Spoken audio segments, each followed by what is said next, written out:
امید آدھی زندگی ہے اور مایوسی آدھی موت۔ اگر اپنوں کو گرانے میں آپ کو اپنی جیت لگے تو سمجھ جاؤ کہ آپ بہت گھرے ہوئے انسان ہیں۔ کسی نیک عمل کی توفیق ملنا ہی قبولیت کی نشانی ہے۔ جب بھی دعا مانگو اپنی اوقات دیکھ کر نہیں بلکہ اپنے رب کی شان دیکھ کر مانگو۔ حرام کام میں منافع کتنا ہی ہو پھر بھی وہ حرام ہی رہتا ہے۔ قدر کیجئے ان ہاتھوں کی جن ہاتھوں نے ہماری بنیاد مضبوط کرتے کرتے اپنے ہاتھوں میں لاٹھیاں اور تسبیح پکڑ لی۔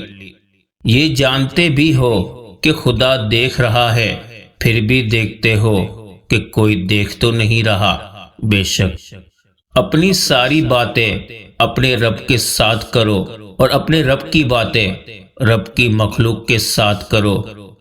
یہ تصویر نہیں پیغام ہے کہ بچے وہ نہیں کرتے جو ہم کہتے ہیں بلکہ بچے وہ کرتے ہیں جو ہم کرتے ہیں۔ بے شک لوگ کیسا بھی سلوک کرے، حالات کتنے ہی مشکل ہو، یقین رکھے کہ آپ کا رب آپ کے ساتھ ہے۔ وہ لوگوں کی چالوں کو چلنے نہیں دے گا اور آپ کو بہترین اجر عطا فرمائے گا انشاءاللہ۔ دوسرے کے حق میں کی گئی آپ کی دعا قبول ہو یا نہ ہو، لیکن آپ کے اعمال میں ایک نیکی کا اضافہ ضرور کر جاتی ہے۔ منزلیں کبھی کسی کے گھر جا کر حاضری نہیں دیتی، راستوں پر چلنے سے ہی راستے نکلتے ہیں۔ لوگوں کے قصور معاف کر دیا کرو، یہاں ہر کوئی امتحان میں ہے اور امتحان میں غلطیاں ہوتی ہیں۔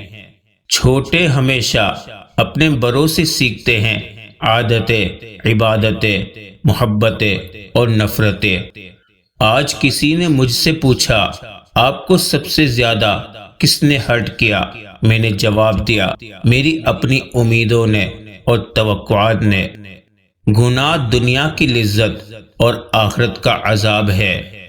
اللہ کو یاد کرو گے تو دلوں میں ٹھنڈک آئے گی، ورنہ سلگتے رہو گے، تڑپتے رہو گے۔ ہر بات کو سنتے ہی یقین مت کیا کرو، کیونکہ جھوٹ سچ سے زیادہ جلدی سے پھیلتا ہے۔ بات تو صرف چاہت اور احساس کی ہوتی ہے، ورنہ دوست اور دشمن ایک ہی حرف سے شروع ہوتے ہیں۔ ڈگریاں تو تعلیم کے اخراجات کی رسید ہے، علم وہی ہے جو کردار سے جھلکتا ہو۔ نرم الفاظ پر خرچ کچھ نہیں ہوتا، لیکن اس کی قیمت بہت زیادہ ہوتی ہے۔ دوسروں کو متاثر کرنے کی خواہش ذہنی قید کی بدترین شکلوں میں سے ایک ہے۔ کسی انسان سے اتنا ہی لگاؤ رکھیں جتنا آپ اس کی علیحدگی یا نفرت کا دکھ برداشت کر سکتے ہیں۔ نماز بوجھ نہیں بلکہ آپ کے بوجھ کو ہلکا کرنے کے لیے ہے۔ بے شک انگریزی تعلیم نے تو کپڑے ہی اتروا دیے، یہ تو دین محمد صلی اللہ علیہ وسلم ہی ہے جس نے عورت کو پردے دار بنا دیا۔ آخرت کے لیے محنت کرو، تمہارے دنیاوی کاموں کے لیے اللہ کافی ہوگا۔ نور ایسے ہی نہیں مل جاتا، تنہائیوں میں بھی مومن بننا پڑتا ہے۔ جب دل کی دھڑکن اور خون کا حصہ بنتا ہے تو سارا بدن خود بخود اصلاح کی طرف چل پڑتا ہے۔ معاشرے میں تبدیلی تب ہی ممکن ہے جب ہر شخص اپنی اصلاح میں لگ جائے۔ کچھ چیزیں مقدر اور حقیقت دونوں میں نہیں ہوتی، لیکن اللہ پر یقین اور توکل رکھنے سے سب کچھ ہو جاتا ہے جس کا گمان بھی نہیں کیا ہوتا۔ قبر کی گہرائی اور تنہائی ہمارے انتظار میں ہے، بہت جلد بستر ہمارے بدل جائیں گے۔ اللہ تعالی ہم سب کا خاتمہ ایمان پر فرمائے، آمین ثم آمین۔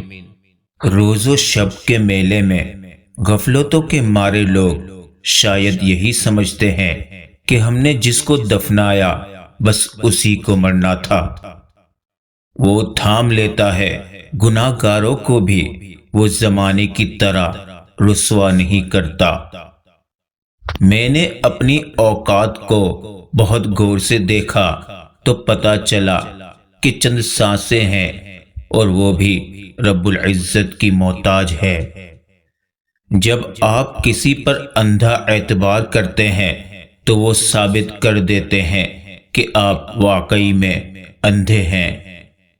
اپنے کچھ لمحوں کے عروج پر غرور نہ کرنا اے انسان، کیونکہ وقت بدلنے میں دیر نہیں لگتی۔ خواہش کو جنون نہ بنائے، زندگی میں بہت کچھ ہمارے لیے نہیں ہوتا۔ انسان کے کردار کی دو منزلیں ہیں، دل میں اتر جانا یا دل سے اتر جانا۔ کسی کو اس کی ذات اور لباس کی وجہ سے حقیر نہ سمجھنا، کیونکہ تمہیں دینے والا اور اس کو دینے والا ایک ہی ہے۔ بے شک اپنے رب کا شکر گزار ہونے کے لیے اگر کوئی وجہ درکار ہے تو اپنی چلتی ہوئی نفس پر ہاتھ رکھ لے۔ بے شک رب کو عبادت سے اور مخلوق کو اپنے اخلاق سے راضی کرو، دنیا اور آخرت دونوں میں خوش رہو گے۔ خوبصورت الفاظ ہمیشہ سچے نہیں ہوتے اور سچے الفاظ ہمیشہ خوبصورت نہیں ہوتے۔ جیب میں وزن ہو تو بات میں بھی وزن آ جاتی ہے، پھر لوگ بکواس بھی بڑے اہتمام سے سنتے ہیں۔ میں نے کچھ ایسے غریب بھی دیکھے ہیں جن کے پاس پیسوں کے علاوہ کچھ بھی نہیں۔ ہمیشہ اتنا خوش رہیں کہ دنیا پریشان ہو جائے۔ وفا کی جنگ مت کرنا، بہت بیکار جاتی ہے۔ زمانہ جیت جاتا ہے، محبت ہار جاتی ہے۔ ہمارا تذکرہ چھوڑو، ہم ایسے لوگ ہیں جن کو نفرت کچھ نہیں کہتی، محبت مار جاتی ہے۔ زندگی کی منافقت زدہ ٹھوکروں میں سب سے قیمتی وہ دھکا ہوتا ہے جس سے آپ گرتے ہیں اور اٹھنا سیکھتے ہیں۔ تعلیم کو کبھی بھی ذہانت سے نہ الجھائیں، کیونکہ آپ پی ایچ ڈی ہو کر بھی اعلیٰ درجے کے جاہل ہو سکتے ہیں۔ اس سے فرق نہیں پڑتا کہ آپ کتنے قیمتی، کتنے قابل اور کتنے اہم ہیں۔ اگر آپ ناقدروں کے ہاتھ لگے ہوئے ہیں تو آپ بیکار ہیں۔ وہ مجھ پہ ہنستے ہیں کہ میں مختلف ہوں اور مجھے ان پہ ہنسی آتی ہے کہ وہ سب ایک ہی جیسے ہیں۔ خاموشی سے بری کوئی چیخ نہیں۔ 70 ماؤں سے زیادہ پیار کرنے والا رب آزماتا بھی ہے تو بے انتہا نوازنے کے لیے۔ بہترین فیصلے چاہتے ہو تو سب کچھ اللہ پر چھوڑ دو۔